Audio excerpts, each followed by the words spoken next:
Thanks to my Ko-fi supporters that make these videos possible. You can also get a deck review on my weekly Tuesday and Sunday streams. It's the best way to support the channel. Hello everyone. EDH is really a format about opinion, is it not? Like, competitive EDH aside, most people are compromising their power to make room for personal preferences. This was a major fact in the last video I made. How to differentiate deck building mistakes from those intentional preference-based subpar decisions. Anyway, that brings us to this video. You're all opinionated, I'm opinionated, and that means there's a lot of hot takes flying around. I asked you in my Discord to give me some of your EDH hot takes, and had my editor filter out some of his favorites to look at here today, so we can determine which of you have really good takes and which ones have really bad takes. But first, I need to mention that the best take of all is that Void Monster is one of the greatest quality apparel and merch companies for TCG gamers.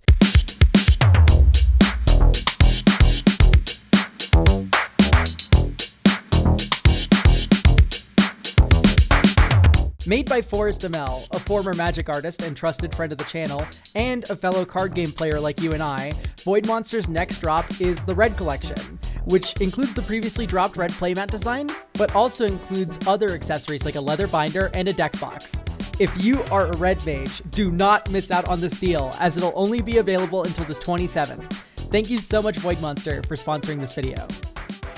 Now, let's move on into the takes, which I am seeing completely blind for the first time here, right now, which means we're going into unscripted mode from here on out. First up from McDouble, aka 04 Treefolk, in parentheses, I got lignified.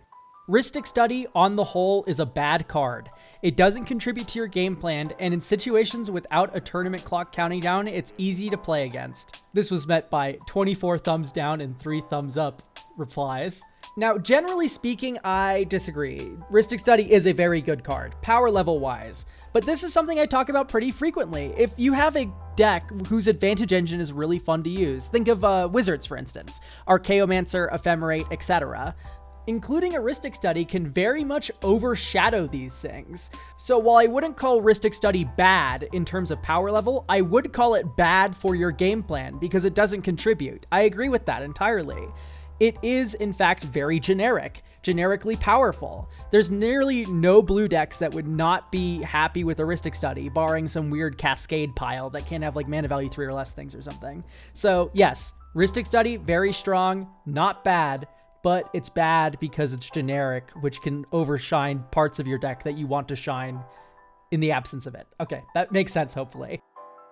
Next up from Maxwell Grimm, aka 88 Blue Octopus, it's not mean for an aggro deck to aggro hard against one target. This has a total of 21 thumbs up and 1 thumbs down. Generally, I agree. I very much agree. It depends on your motivation. If there's a control player, they're not allowed to be mad if you try to kill them first. Because you know in the late game, you're just not going to be able to play the game with your aggro deck if the control player is still around. So yes, absolutely, just destroy the Council of 4 player or whatever, right? That being said, if it's like a spite play or something, I can see where that can lead to some frustration. Or like if it's the same player every time, like of course they're going to get a little grumpy about it. Like, oh man, game night, I've just been constantly rocked by aggro constantly. And it may not even be your fault, right? It just happens that their deck lines up perfectly against you every time. It's all about mood and opinion, I think, though. Not really something that can be controlled. But yes, I generally agree. You should be focusing one person as an aggro deck. That's the whole point. Next up from Warrior. It's not warrior because there's no double R. Warrior, bunch of numbers. That's the name. AKA 1/1 Goblin. Tutors are detrimental to how long a deck will be fun as they reduce the variance and number of interesting games they can have. I very strongly disagree with this, but there is some truth to it. Okay, listen, I'm the tutor boy, right? Everyone knows me because I love tutors. I always advocate for tutors. And I do believe that tutors can make a deck good. But tutors, like any tool, it depends how you use them. If your deck has Natural Order Craterhoof Behemoth, you are going to find that deck becoming very boring very quickly because you win the same way every turn. If the tutors grab how you win, and how you win is inevitable and undefeatable, then it gets a little boring. I think of Kellen in this situation, right? Where Kellen always tutors for either Kudo Elishnorn or it tutors for Bruna Gisela Gaddock, right? So Bruna Gisela Gaddock is a lock that stops any small spells at all, and then any spells of mana value 4 or greater that are not creatures. So you can only play big creatures into it. The thing is that it doesn't win the game on the spot. I beat you to death with a 9/10 Angel over the next few turns. So the game state of my opponents wiggling out of that lock or trying to is the interesting thing I'm chasing, is that game state. It's kind of fun to like see my opponents work together and try and out aggro me with giant dinosaurs or hydras, or try to work their way out from under the lock. Kuda Elishnorn's the same thing. It's a softer lock being used very generously there. It's a softer sort of combo, but it doesn't win the game on the spot like a Craterhoof Behemoth or a real combo would. Moving over to Farika, which is the other deck where I have a ton of tutors in. I have a bunch of creature tutors, but the only creature that I can ever tutor that would actually cause the game to end maybe is Jubilation or Thunderfoot Baloth, which are both kind of middling overrun effects. But there's one true infinite combo in Farika, which I know I would get bored of if I could tutor for it constantly, which is Tyvar, Insidious Roots, and Tortured Existence. That lets you make infinite plants. I'm not going to go into the nitty gritty of that, but it lets you make infinite plants. But I have no way to tutor for any of those because all of my tutors only get creatures. So what that means is that since the automatic win game plan and the tutors are separate things, instead what the tutors allow me to do is adapt dynamically to the game state I'm in. Even still in Kellen, with the more like harder, like it gets my win condition, even though the win condition's inconsistent, I still find myself tutoring for Lauren of the Third Path sometimes, that there's like a really, really dangerous enchantment in play or something, right? Like there's reasons to not get your win if an opponent is winning faster than you. So long story short, tutors are a tool.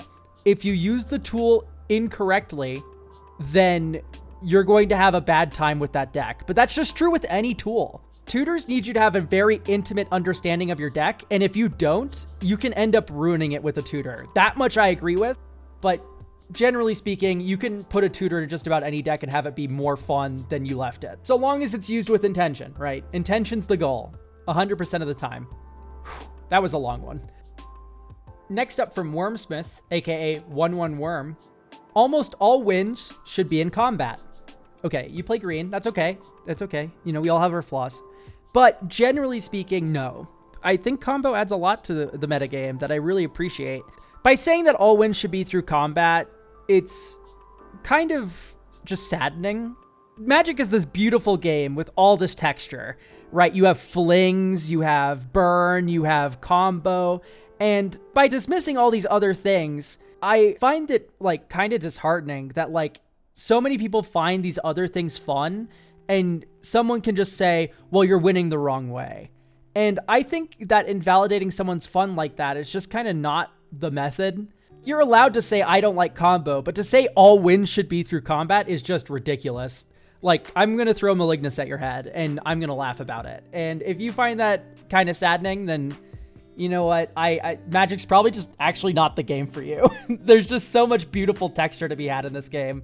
And why are we discounting other ways of winning when they're very easily interactable most of the time as well, by the way? I don't know. Not talking about Thassa's Oracle Demonic Consultation, but you know what I mean. You know what I mean. In general, I kind of enjoy that combo adds a different texture to the game, as well as other things like burn. Next up from Kiro Kuto, aka 66 for 6. Set reception is directly tied to power. People would come around on Spider-Man and Aether Drift if the cards were powerful enough to be played. The same way they turned around on Murders at Karlov Manor. Okay, first things first, I think people still hate Murders at Karlov Manor. I don't get why. I mean, the set theming kind of sucked, but like in general, I kind of liked the set and what it was doing. That being said, it should have been set on New Capenna, by the way. That's my hot take. It should have been a Streets of New Capenna set. But I think Spider-Man was kind of just doomed to fail from the start. It was very low power level, but also it was just an IP that only so many people could relate to. So that compounding with the fact that it was a really weak set was just like not that good at all. Aether Drift, it was a little bit more of like a hat set that people were complaining about, right? Like that was the theme of the year there, was like, oh, we had Cowboy Town and all this and Detective Town, and now we have Wacky Racers Town. And so people were kind of fed up with the hat set that wasn't very deep. And also Start Your Engines was just such a weird mechanic, even though it was like for limited and not for like constructed. Anyway, long story short, Those both had failings that I could see, but like I disagree fundamentally that set reception is directly tied to power. It has some connections to power, of course. More powerful, the more exciting a set is, the more hype and well received it is. But think about Modern Horizons. Those sets are like pretty hated by a large group of people, and they're very powerful. And the reason why they're hated is because they're powerful. Versus something like Lorwyn, for instance. It's another good example here, where Lorwyn is generally speaking a pretty underpowered set. Right, we have Moonshadow, Requiting Hex. Shusher, I guess, is a fine card. I'm actually struggling to think of any more cards from that set that were actually like powerful shakers, and yet Lorwyn was pretty well received, at least from what I heard. Maybe you're all moving in different circles than me, but people liked Lorwyn a lot, and it was because of the art, the flavor, and then how Limited played. Limited was really nice, even though it wasn't that powerful. I do think it was a bit staring contesty at times, but that's just a heavy creature format kind of thing. Anyway, long story short, I generally agree where it's like, it's not the main factor, but it is one of the many factors that can play into a set's reception, right? I think that a set being powerful is not the only factor of it being enjoyed. It's one of many, and there's a little bit of nuance there that we're kind of glossing over. Hey, hope you're enjoying the video. All my videos are sponsored by Dragon Shield, and what that means is you can type ELK at checkout on Dragon Shield's website, or use my affiliate link in the video description, and you get a discount, and I get some money. You can also type ELK into Discord, by the way, and you'll get delivered to my Discord, where you can hang out and play games with everyone who watches my videos. Okay, back to the video. Yay! Next up from Crash404, aka Tutu Robot with First Strike. Blood Moon and the like should not be locked to bracket 4 only. This one has 11 thumbs down and 9 thumbs up. I think I've said on the podcast before something to this effect, and while I generally agree with it, I'm willing to backpedal and admit when I'm wrong when I'm wrong, and I do think that Blood Moon is a little too much for bracket 3 and below. I would say bracket 3 you could have a case, but 2 is absolutely not a place for Blood Moon. You just cannot at all justify running a Blood Moon into a precon. It would be a testament to like kicking a baby across the room, or like just like thermonuclear bombing a city, right? Like it's just, these precon mana bases are so bad, and it's like a 3-color deck needs it to live. Anyway, where I do like Blood Moon, like, and the play patterns it creates in other formats as well, especially Modern and stuff, I really got to admit that Commander is just really not the time or place.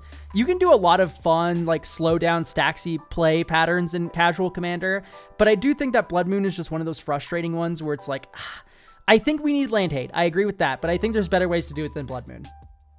Next up from Xenocross87, aka 00 Dark Fiend. Red is the best color in casual Commander, and the only thing remotely close is blue. The game plan of hit fast, hit hard is something that most low power decks aren't equipped to deal with. I generally disagree very hard, in fact. I think red's one of the worst colors in casual Commander. It does do a decent amount, but like, think about Grey Merchant of Asphodel, please. Think about white's ability to just make a million tokens. Like, even white is like actually fairly stacked now. On top of this, it's like green is probably just the best in casual. I like to think anyway, where it's just like big creature, big creature, big creature. Also white just board clears, and blue has counter magic and board clears of its own. Like Evacuation is a really strong card.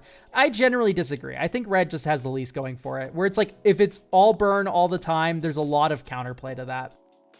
Next up from Angel Neko, mass land destruction should be more commonplace. It's one of the only ways to stop green shenanigans. No, not at all. There's a lot of ways to counter green. Graveyard hate is really good, actually. You don't notice how much lands players touch their graveyard until you actually start grave hating them, and then you notice like, oh wow, they really start to suffer, because like Glacial Chasm loops are typically through the graveyard and stuff. Mass land destruction, most of the time, it's very unpoliceable. There's ways to use it correctly, where it's like, I built a huge board, I have Avacyn, it's a one-sided board wipe for your guys' lands, not mine, and then I win off that. Like, that I win button case is not how it's frequently used though, and sometimes it's panicked used. Like, this is just something you can't police, where it's like, I'm going to have a 4-hour game of Commander because you just have MLD, and that's not really kosher at all. And yeah, I'd rather not just be sitting here for 20 years because you just keep blowing up every single land every time you get the mana to do so. So yeah, no, absolutely not. Next up, we have a 2-parter from Bobby Joe Green, and insert creative name here. People should think more about the other people at the table when they deck build, and people should think less about the feelings of other people when they deck build. So yes, to an extent. There is just some things that cannot be helped for certain decks. Like, I think this is the value of a Rule Zero conversation, just kind of setting expectations of what you like and what you don't like to play against. And then sometimes it's just inevitable. Like, you can't say, like, I don't like removal, and therefore if you use it against me, I'm going to be upset. Versus, like, I don't want to be Winter Orb locked or Blood Moon locked at this table, which is why I'm playing Bracket 3. So I'd really like to not play your Rule Zero with those in them deck. Like, that's fine. The other thing's not. But if you're like, I hate stacks and I want to play my stacks deck, then you're playing into my stacks deck. It's just the sad truth of the matter. I really like Kellen in this instance, right? Where it's like, I make Gisela, Bruna, Gaddock, and mostly people are like, oh, that's cool. And then a lot of people can be very upset about that sort of thing. And I see it a lot in comments, where it's like, oh, I never want to play against this deck. I think that people have a lot of biases just like naturally built in. And they're just not really thinking like, oh, how difficult is it to like actually pull off the thing I'm seeing across the table? I see this all the time with pitch magic. I actually really enjoy free spells that like pitch, right? Like the elementals and force of will and stuff. And it's because you really don't notice the cost of it until you've played with it. Like, Commandeer is such an expensive card to free cast. Force of Will is such an expensive card to free cast, where it's like, I legitimately have had to pitch Elishnorn to Solitude, and that hurts. But I didn't lose that game because of it, right? But it hurts to do. And I think that the more experience you get with these kinds of cards that can cause salt and frustration, the more you realize how difficult they are to play with and around.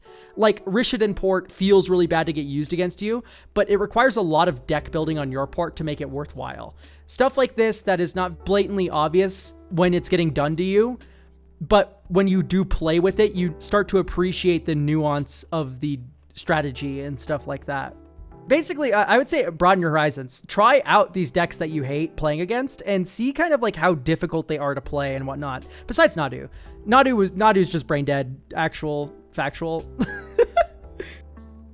Next up from Yep Birds, aka Tutu Blackbird Goated.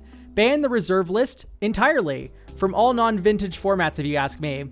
It would cause some headaches for sure, but if they refuse to make the game pieces available, they shouldn't be legal either. Oh, I would just say abolish the reserve list first and foremost, because these reserve list cards, they have a history and they are really, really cool cards. Quite frankly, I love Gaia's Cradle and CEDH. That getting banned would break my heart. The fact that like green decks just become a lot less viable just by banning the reserve list. So like, first and foremost, just abolish the reserve list. I am sick and tired of $1,000 cards existing. And I think everyone who's like truly a Magic the Gathering player and not just like a collector or whatever feels the same way. But yeah, I understand where the frustration's coming from, but there's a lot of these like historic cards that make the format what it is. And I would hate to see them go. Next up from Andruff01 Blue Starfish. The spirit of the format isn't a real thing. It's a primary tool to dismiss important arguments at this point. Yeah, I generally agree. The spirit of the format is something that's just been worn into the ground to the point where it has no meaning. The spirit of the format's whatever I want it to be, right? Like, I don't know. I think so long as you're having fun and the people you're playing with are frequently having fun as well, like, then what's the hiccup? Right? I don't care that the format's meant to be casual. If people enjoy playing CDH, then that's not against the spirit of the format, so to say. And even if it is, it doesn't matter. It hardly matters at all. Same thing with people who are like, I like mass land destruction. I build bracket 4 decks only and I like blowing up everyone's lands forever. Great! If that's what you enjoy and you regularly find tables that enjoy doing that, I'm not going to be here going like, that's against the spirit of the format. It feels puritanical to be doing that.